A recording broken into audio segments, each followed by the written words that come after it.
আসসালামু আলাইকুম ওয়া রাহমাতুল্লাহি ওয়া বারাকাতুহু। ইন্নাল হামদালিল্লাহি নাহমাদুহু ওয়া নাস্তাঈনুহু ওয়া নুসাল্লি আলা রাসূলিহিল কারীম, আম্মা বা'দ। ফাআউযু বিল্লাহি মিনাশ শাইতানির রাজীম। বিসমিল্লাহির রহমানির রহিম।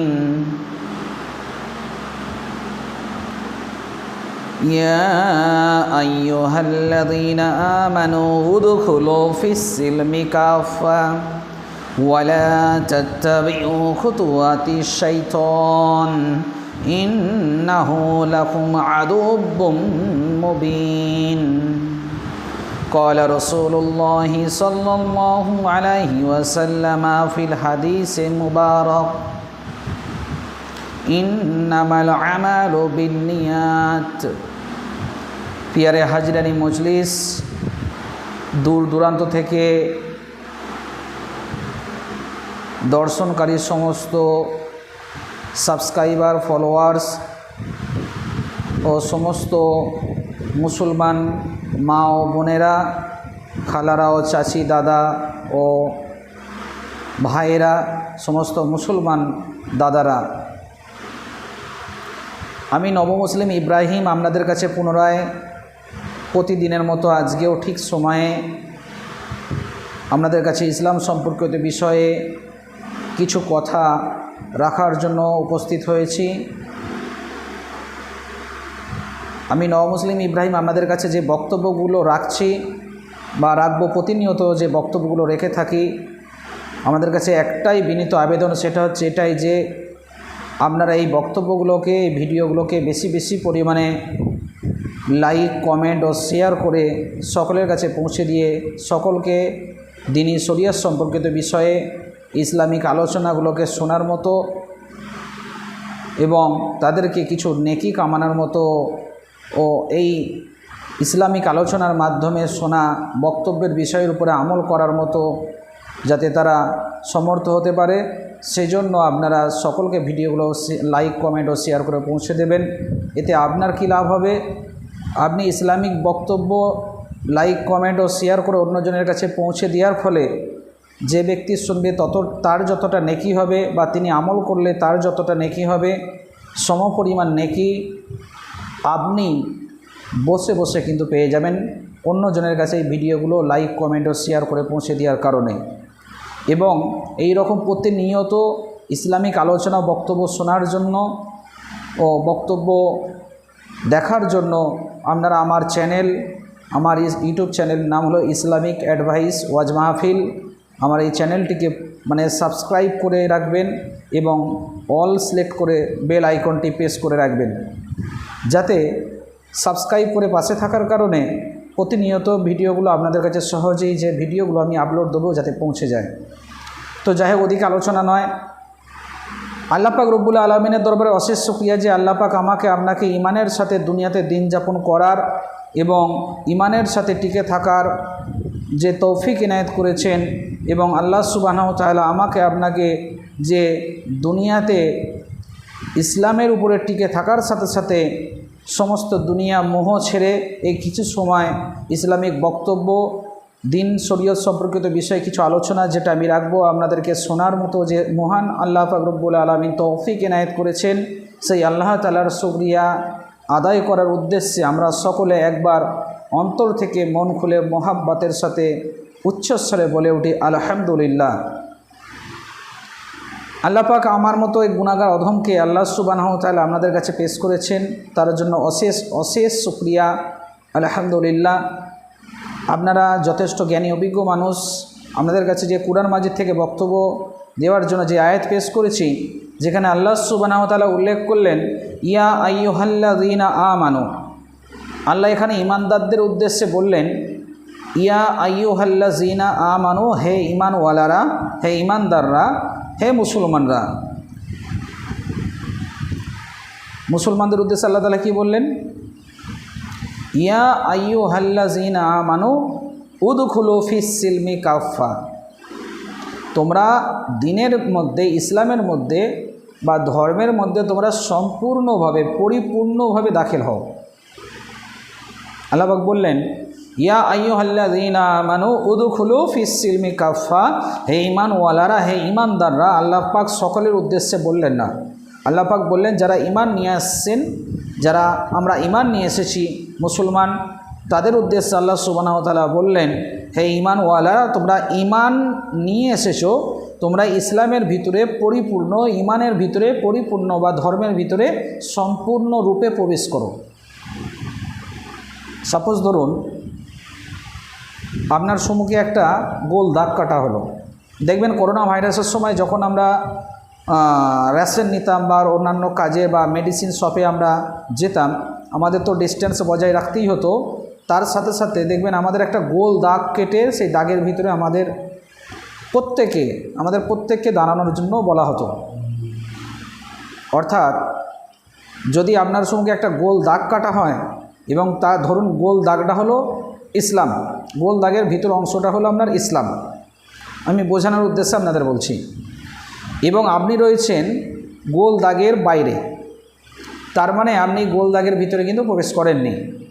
যদি গোল দাগটা সম্পূর্ণ ইসলাম হয়, ভালো করে বুঝবেন, এখানে যদি গোল দাগের ভিতরের অংশটা সম্পূর্ণ যদি ইসলাম হয় এবং গোল দাগটা ইসলামের যদি বাউন্ডারি হয়, এবং আপনি যদি একটা পা ওই গোল দাগের ভিতরে দেন, আর বাইরে যেটা রয়েছেন মানে গোল দাগের বাইরের অংশটা হলো ধরুন দুনিয়া, সাধারণ দুনিয়া, যেখানে ইসলামের, আমি বোঝানোর জন্য বলছি, যেটা ইসলাম নয়, আপনি গোল দাগের ভিতরে যদি একটা পা রাখেন আর ওই গোল দাগের বাইরে যদি একটা পা রাখেন, যেহেতু আমি ধরে নিয়েছি ওই গোল দাগের ভিতরের অংশটা ইসলাম, গোল দাগটা হলো ইসলামের বাউন্ডারি, তার মানে ব্যাপারটা এটা দাঁড়ালো যে আপনি ইসলামের ভিতরে এক পা রাখলেন, ইসলামের বাইরে, গণ্ডির বাইরে এক পা রাখলেন, মানে আপনি সম্পূর্ণভাবেই ইসলামের ভিতরে কিন্তু প্রবেশ করতে পারলেন না। ভালো করে বোঝার চেষ্টা করবেন সমস্ত দর্শক যারা দেখছেন। তো তার মানে আপনি ইসলামের ভিতরে সম্পূর্ণভাবে প্রবেশ করতে পারলেন না। তাই আল্লাহ সুবহানাহু ওয়া তাআলা বললেন, ইয়া আইয়ুহাল্লাযীনা আমানু, হে ঈমানওয়ালারা, হে ঈমানদাররা, যারা ঈমান নিয়ে এসেছো, উদখুলু ফিস-সিলমি কাফা, দাখালা থেকে এসেছে, আপনারা জানেন, দাখিল হওয়া মানে প্রবেশ করা। তোমরা ইসলামের ভিতরে, ঈমানের ভিতরে, দিন বা ধর্মের ভিতরে সম্পূর্ণ বা পরিপূর্ণভাবে প্রবেশ করো, পরিপূর্ণভাবে দাখিল হও।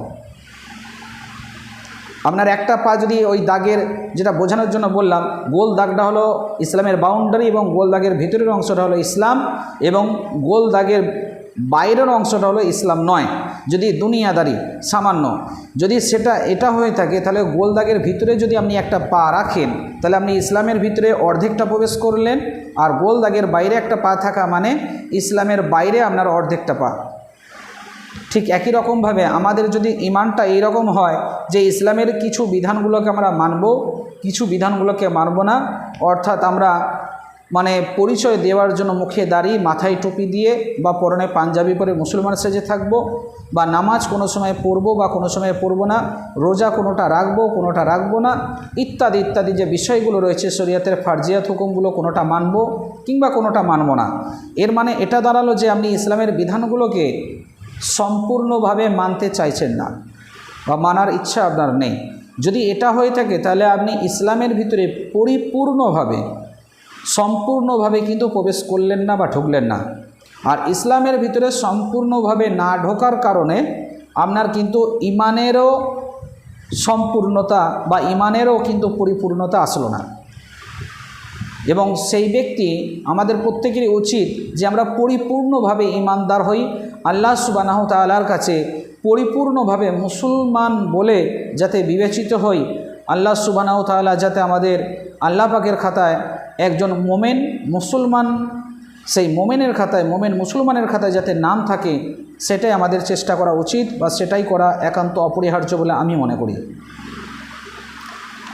যদি আল্লাহ পাক, আল্লাহ সুবহানাহু ওয়া তাআলার খাতায় যদি আমরা পরিপূর্ণ মোমেনের খাতায় যদি নাম উঠাতে না পারি, তাহলে কি হলো?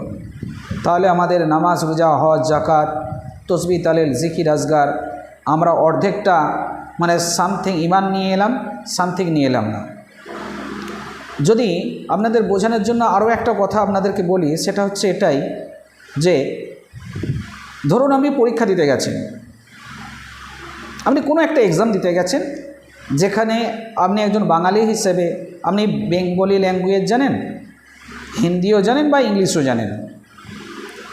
এবার পরীক্ষাতে বলা হয়েছে যে আপনি চুজ করেছেন বেঙ্গলি ল্যাঙ্গুয়েজ, এবং আমি পরীক্ষার যে অ্যান্সার মানে প্রশ্নের সাপোজ ধরুন, আপনি বোঝানোর জন্য বলছি আমি আপনাদের, পরীক্ষার যে অ্যান্সারটা আপনি দিতে যাচ্ছেন বা লিখছেন, দেখা গেল সেটা কিছুটা বাংলায় লিখলেন, কিছুটা হিন্দিতে লিখলেন, কিছুটা ইংলিশে লিখলেন। এবার যে পরীক্ষার এক্সামিনার যে রয়েছেন, যিনি খাতা দেখবেন, আপনারা নিজে বিচার বিবেচনা করে, আমি নবমুসলিম ইব্রাহিম, আমাকে উত্তরটা দেবেন যে পরীক্ষার যিনি এক্সামিনার, যিনি খাতাটা আপনার দেখছেন বা দেখবেন, আপনাকে ওই প্রশ্নের অ্যান্সারের জন্য কি সঠিকভাবে নম্বরটা দেবে বলে মনে হয়, না আপনার নম্বরটাকে মাইনাস করে দেবে বলে মনে হয়, নাকি আপনার যে প্রশ্নের অ্যান্সারটা লিখেছেন সেটা ডবল দাগ কেটে ছেড়ে দেবে বলে মনে হয়? আপনি কি অ্যান্সারের উত্তর দেওয়ার কারণে আপনাকে কি নম্বর দেবে? দেবে না। কেন? আপনি জগা খিচুড়ি করে তৈরি করেছেন অ্যান্সারটাকে, অর্থাৎ প্রশ্নের উত্তরটাকে। কিছুটা হিন্দিতে লিখেছেন, কিছুটা বাংলাতে লিখেছেন, কিছুটা ইংলিশে লিখেছেন। ঠিক একই রকমভাবে যদি আপনি ঈমানটাকে পরিপূর্ণভাবে না নিয়ে আসেন, কিছুটা আপনি অন্য ধর্মের মানুষদেরকে ফলো করছেন, কিছুটা ইসলামকে ফলো করছেন, ইসলামের বিধান মানছেন, কিছুটা অন্য ধর্মের মানুষদের ফলো করে তাদের মানে সামাজিক প্রেক্ষাপটগুলোকে দেখে তাদেরকে ফলো করছেন, অর্থাৎ গায়ের কমদেরকে ফলো করছেন, যেখানে আল্লাহ পাক কুরআন মাজিদের ভিতরে বললেন ওয়াতিউল্লাহ আতিউর রসুল, তোমরা আমি আল্লাহ আমাকে এবং আমার কুরআন মাজিদকে, তার সাথে সাথে আমার রসুলের সেই সুন্নাহকে অনুসরণ ও অনুধাবন করো। কিন্তু যদি আজকে আপনি ইসলামের মধ্যে পরিপূর্ণভাবে দাখিল যদি না হন, কিছুটা বাইরে পা রাখলেন ইসলামের, কিছুটা ভিতরে পা রাখলেন ইসলামের মধ্যে, তার ফলে আপনার ইমানের কিন্তু প্রশ্ন চলে আসবে। যেমনভাবে আপনাকে এক্সামিনার পরীক্ষার খাতা যিনি আপনার দেখবে, তিনি আপনাকে নম্বর সঠিকভাবে দেবে না বা তিনি দেবেন না, প্রশ্নের উত্তরটা কি বাতিল বলে তিনি গণ্য করবেন। ঠিক একই রকমভাবে আপনি অর্ধেক পরিমাণে ইমান নিয়ে এলেন, অর্থাৎ আপনি ইসলামের ভিতরে অর্ধেকটা প্রবেশ করলেন, ইসলামের বাইরে অর্ধেকটা থাকলো, যার ফলে আপনি পরিপূর্ণ একজন মোমেন বলে কিন্তু আল্লাহ সুবহানাহু ওয়া তাআলার কাছে বিবেচিত হবেন না। আর যতক্ষণ না একজন পরিপূর্ণ মোমেন বলে আল্লাহ সুবহানাহু ওয়া তাআলার কাছে বিবেচিত কোনো ব্যক্তি, আমরা মুসলমান ভাই বা মুসলমান দাদা চাচা যাই বলেন, আমরা যারা হতে না পারবো, তাহলে আমাদের জীবনের সার্থকতা কোথায় থাকলো? আমরা একজন সাচ্চা পরিষ্কার ইমানদার মুসলমান বলে বিবেচিত হওয়া আল্লাহ সুবহানাহু ওয়া তাআলার কাছে, এটাই হচ্ছে আমাদের লক্ষ্য থাকবে, যাতে আল্লাহ সুবহানাহু ওয়া তাআলার কাছে একজন পরিপূর্ণ মোমেন বলে বিবেচিত হতে পারি।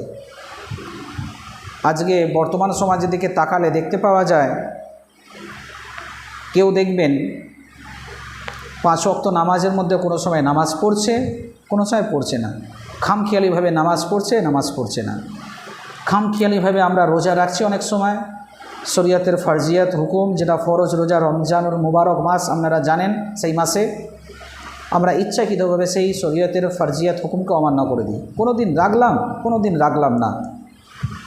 আপনারা যদি জানতেন এই রকমভাবে ইসলামের বিধানগুলোকে অবজ্ঞা করার কারণে তার ক্ষতি কতটা রয়েছে, তার জন্য জাহান্নাম যে ওত পেতে বসে রয়েছে, সেটা যদি পরিষ্কারভাবে জানতেন বা তার শাস্তি কী হতে পারে, তাহলে কিন্তু অবশ্যই দিলের মধ্যে আমাদের ভয় থাকতো। অতএব আমরা যদি পরিপূর্ণভাবে মোমেন না হতে পারি, তাহলে আমাদের জীবনের সার্থকতা থাকবে না ভাই। অতএব আমাদের পরিপূর্ণভাবে ইসলামের ভিতরে প্রবেশ করতে হবে, অর্থাৎ পরিপূর্ণভাবে ঈমান নিয়ে আসতে হবে, শরিয়তের ফারজিয়াত হুকুমগুলো সঠিকভাবে পরিপূর্ণতার সাথে মানব, তাহলেই আমরা কিন্তু ইসলামের ভিতরে পরিপূর্ণভাবে আমরা প্রবেশ করতে পারবো। যেহেতু আল্লাহ সুবহানাহু ওয়া তাআলা বললেন, ইয়া আইয়ুহাল্লাযীনা আমানু, হে ঈমানওয়ালারা, হে ঈমানদাররা, হে মুসলমানরা, উদখুলু ফিস সিলমি কাফা, তোমরা ইসলামের ভিতরে, দ্বীনের ভিতরে বা ঈমানের ভিতরে বা ধর্মের ব্যাপারে তোমরা পরিপূর্ণভাবে দাখিল হও। যেহেতু আল্লাহ পাকের হুকুম, সেহেতু এটা করা ফরজ কুরআন মাজিদের মধ্যে যেহেতু রয়েছে, অতএব আমাদের প্রত্যেকের উপরে আবশ্যিক কর্তব্য আমরা পরিপূর্ণ মুসলমান বলে যাতে বিবেচিত আল্লাহ পাকের কাছে হতে পারি এবং ইসলামের ভিতরে যাতে পরিপূর্ণ প্রবেশ করি, তার জন্য আমাদের প্রত্যেকের উপরে ইসলামের সমস্ত হুকুম আহকামগুলোকে মানা কিন্তু কোরআন মাজিদের মধ্যে যেগুলো রয়েছে আর অন্যান্য বিধানগুলোকে সঠিকভাবে মানা, ফারজিয়াত হুকুমগুলোকে মানা কিন্তু আমাদের উপরে আবশ্যিক কর্তব্য। এবং এই ফারজিয়াত হুকুম যদি কেউ অস্বীকার করে, অমান্য করে, তাহলে সেই ব্যক্তির ঈমান পর্যন্ত চলে যেতে পারে, সেই ব্যক্তির ঈমান অবধি চলে যাবে। অতএব আমরা কিন্তু জেনে বুঝে শরীয়তের ফারজিয়াত হুকুম আর অন্যান্য হুকুম আহকামগুলোকে কিন্তু অবজ্ঞা করব না ইনশাআল্লাহুল আজিজ। এবং শরীয়তের সমস্ত বিধান, নামাজ, রোজা, হজ, যাকাত, কলেমা, যে সমস্ত ফারজিয়াত হুকুমগুলো রয়েছে আর অন্যান্য হুকুম আহকাম রয়েছে সেগুলো সঠিকভাবে মানব। আল্লাহ সুবহানাহু ওয়া তাআলা আমাদেরকে প্রত্যেককে মানার মতো তৌফিক ইনায়েত করুন, বলুন আমিন সুম্মা আমিন। এবং তার সাথে সাথে রাসূল পাক সাল্লাল্লাহু আলাইহি ওয়াসাল্লাম তিনি হাদিসের মধ্যে যে সমস্ত সহি তরিকা দিয়েছেন সেই সমস্ত সহি তরিকাগুলোকে আমরা অবলম্বন করব।